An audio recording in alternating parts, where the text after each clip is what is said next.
हरियाणा विधानसभा चुनाव में बहुमत का आंकड़ा पाने वाली बीजेपी के नेता तरुण भंडारी से बात की हमारे सहयोगी ललित नारायण कांडपाल ने। मेरे साथ मौजूद है भारतीय जनता पार्टी के वरिष्ठ नेता तरुण भंडारी। उनसे बात करते हैं। जीत मिली है सर, और एक ऐसी जीत मिली है, प्रिडिक्ट 2 दिन पहले कुछ और ही किया जा रहा था, लेकिन उन सारी चीज़ों को पीछे करते हुए आप लोगों की बड़ी जीत हुई है। क्या कहना चाहेंगे, कौन सा ऐसा बात थी जो लोगों पर अपील कर गई?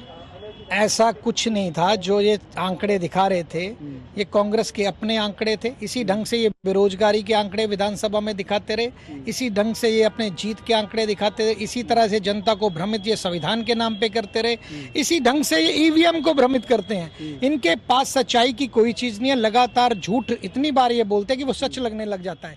हमें धरातल पे पता था, इसकी वजह से हमारी 5-7 सीट जरूर कम हुई है। जो उन्होंने दुष्प्रचार किया, हमारी सरकार बन रही है, सरकार बन रही है, और उसके कारण ये 2-3 सीट और ज्यादा जीत गए 4।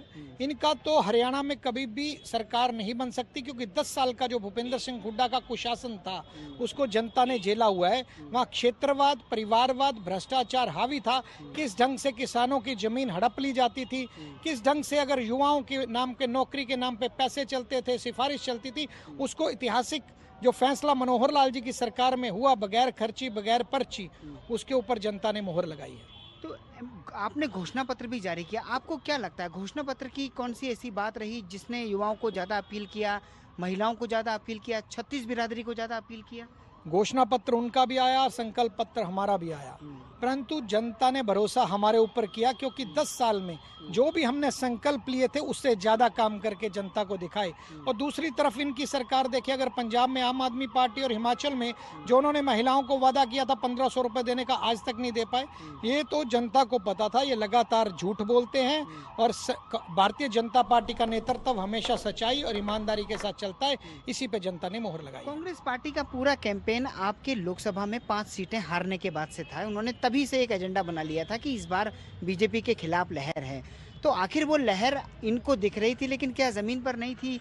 उसका नतीजा ये दिख रहा है हमको। निश्चित तौर पे लोकसभा में इन्होंने लोगों को भ्रमित करने में सफल रहे, और उसके बाद रिजल्ट आने के बाद लोगों ने देखा कि ये तो झूठ बोल के हमारे से वोट लेंगे। जनता इंतजार में थी, और जनता ने इंतजार इनको एन मौके पे आके चौका मार के इनको आउट कर दिया।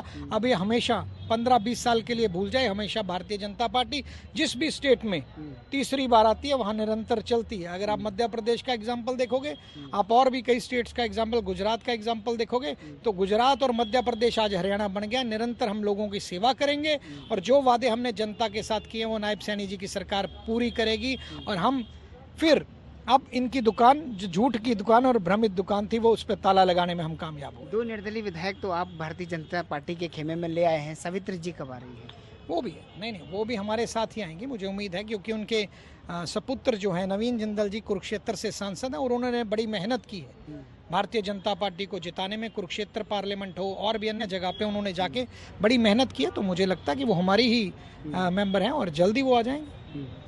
टोटल टीवी से बात करने के लिए बहुत बहुत शुक्रिया। तो तरुण भंडारी बता रहे हैं कि जल्द ही सावित्री जिंदल भी भारतीय जनता पार्टी के कैंप में होंगी, और भारतीय जनता पार्टी की जो संख्या है वो 50 तक जा पहुंची है, और जल्द ही ये 50 का आंकड़ा पार करते हुए 51 तक पहुंचेगी। कैमरा पर्सन पवन शर्मा के साथ ललित नारायण कांडपाल, टोटल न्यूज़, दिल्ली।